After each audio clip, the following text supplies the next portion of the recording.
नमस्कार मित्रांनो, मी अरुण लोखंडे. आज आपण मेडिकलच्या पॉलिसीच्या खरेदीच्या वेळेला काय दक्षता घ्यावी या संदर्भात आपण मार्गदर्शन घेणार आहोत.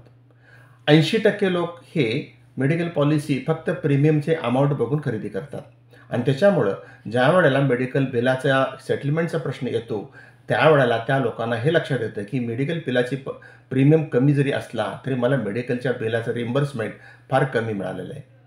आणि या संदर्भात आपण 5 गोष्टी समजावून घेणार आहोत. पहिले याच्यातली गोष्ट अशी आहे की रूम रेंट. प्रत्येक मेडिकल बिलामध्ये रूम रेंट हा महत्त्वाचा पार्ट आहे. त्याचसोबत मेडिकल पॉलिसीज घेत असताना त्या ठिकाणी रूम रेंट ह्या कॉलममध्ये जाऊन आपण तिथे काय लिहिलेलं आहे ते पाहावं. बऱ्याच वेळेला no capping of room rent असं असेल तर आपल्याला 100% मेडिकल बिल रिइम्बर्स होऊन मिळेल किंवा कॅशलेसमध्ये सेटलमेंट होईल. पण काही वेळेला रूम रेंट ₹5,000 पर डे असं लिहिलं असेल तर आपल्याला फक्त ₹5,000 एका दिवसाला ॲडमिसिबल आहेत. याचा अर्थ असा, एखादी व्यक्ती ॲडमिट झाली आणि त्या व्यक्तीला जर रूम घेतली आहे, त्या रूमचं भाडं दर दिवसाचं ₹10,000 असेल, तर त्या व्यक्तीला समजा 7 दिवसासाठी ती ॲडमिट झाली असेल, तर त्या व्यक्तीला ₹70,000 हे बिल होईल. पण नियमाप्रमाणे मेडिकलच्या पॉलिसीमध्ये जो रूल आहे त्याप्रमाणे रूम रेंट फक्त 5,000 पर डे ॲडमिसिबल आहे. म्हणजे 10,000च्या निम्मे 5,000 म्हणजे मेडिकलचं टोटल जे बिल आहे, समजा एखाद्या व्यक्तीचं 6 लाखाचं बिल असेल तर त्या व्यक्तीला कमीत कमी 2 लाख किंवा 3 लाखापर्यंत बिल ॲडमिसिबल होतं. आता ते कसं आपण बघूया. तर पहिला प्रश्न झाला रूम रेंटचा. दुसरा याच्यातला पार्ट आहे तो म्हणजे कोपे. बऱ्याच कंपन्या काय करतात की एरिया वाईज डिवायडेशन करतात.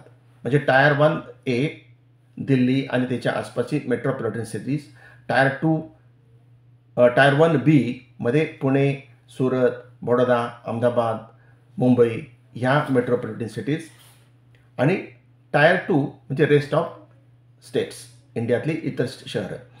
अशा पद्धतीने त्याचं वर्किंग केल्यामुळं टायर 2ला कमी प्रीमियम असेल, टायर 1Bला थोडासा जास्त असेल आणि टायर 1A जिथं दिल्ली आहे तिथं जास्त प्रीमियम असेल.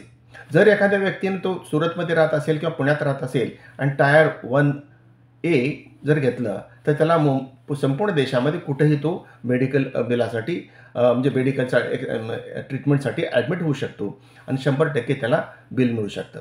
पण टायर 1B असेल तर मग पुणे, मुंबई, सुरत या ठिकाणचा एरियामध्ये त्याला 100% बिल मिळेल. आणि जर त्या व्यक्तीला दिल्लीमध्ये जाऊन ट्रीटमेंट घ्यायची असेल तर तिथं त्याला खिशातून 20% कोपे हा भरावा लागेल. त्याचबरोबर टायर 2मध्ये जर त्यानं प्रीमियम घेतला असेल तर त्याला पुण्यामध्ये ट्रीटमेंट घ्यायची असेल तर 20% त्याला कोपे भरावा लागेल. म्हणजे बिलाच्या 20% रक्कम खिशातून भरावी लागेल. अशा रीतीनं बिल तुम्हाला कमी मिळेल. तिसरा समजून घेण्याचा पार्ट आहे तो म्हणजे सब लिमिट्स. बऱ्याच आजारावरती यादी तयार करून तिथे एक सेक्शन टाकला जातो आणि ह्या यादीमध्ये जी तुमचे आजार असतील त्या आजारावरती आपल्याला सब लिमिट असेल. म्हणजे हार्टची सर्जरी असेल तर ₹1,00,000, कॅन्सर सर्जरी इज नॉट ॲडमिसिबल किंवा तुमचे त्याच्यामध्ये ₹20,000 किंवा ₹1,00,000 असे सब लिमिट त्याच्यामध्ये असतात आणि ते सब लिमिट बघण्याची गरज आहे आणि त्या सब लिमिटमुळं तुमचा प्रीमियम कमी येत असतो. त्याच्यानंतर चौथा भाग आहे समजून घेण्याचा, तो म्हणजे वेटिंग पिरियड. वेटिंग पिरियड 3 प्रकारचे असतात. पहिला प्रकार आहे तो 30 डेज नॉर्मल वेटिंग पिरियड. मी पॉलिसी घेतली तर त्याला फोर क्लोजर पिरियड म्हणतात. तर 30 दिवसापर्यंत मला ती पॉलिसी घ्यायची आहे का नाही घ्यायची याच्यावरती निर्णय घेण्यासाठी कालावधी असतो. या पिरियडमध्ये जर ॲडमिट झाला एखादी व्यक्ती हॉस्पिटलमध्ये तर ते बिल त्या व्यक्तीला मिळत नाही. त्या व्यक्तीला कुठलं बिल मिळतं? ॲक्सिडेंटमध्ये जर ॲडमिट व्हावं लागलं तर बिल मिळतं. दुसरा आहे तो pre existing period. Pre existing disease म्हणजे जे कायमस्वरूपी आपल्याला सुरुवातीपासून झालेले आहेत. असे डिसीज 2 वर्ष किंवा 4 वर्षानंतर आपल्याला क्लेम त्याचे मिळतात. म्हणजे 4 वर्ष हा त्याच्यातला वेटिंग पिरियड आहे. तो कमी करण्यासाठी आपल्याला रायडर घेऊन आपण कमी करू शकतो. त्याच्यानंतर तिसरा पार्ट आहे तो म्हणजे डे केअर. डे केअरमध्ये आपण बघायला पाहिजे की डे केअरमध्ये कुठले कुठले आजार समाविष्ट आहेत की जे आपल्याला एका दिवसामध्ये हॉस्पिटलमध्ये ॲडमिट होऊन संध्याकाळी आपण डिस्चार्ज घेऊ शकतो आणि त्याचं बिल मिळू शकेल. मूळ क्लेम ॲडमिसिबल होण्यासाठी 24 आवर्समध्ये ॲडमिशनची आवश्यकता आहे. पण डे केअरमध्ये आपल्याला एका दिवसाचं बिलसुद्धा आपल्याला मिळू शकतं. या डे केअरमध्ये काय लिमिट आहे का हे बघण्याची गरज आहे.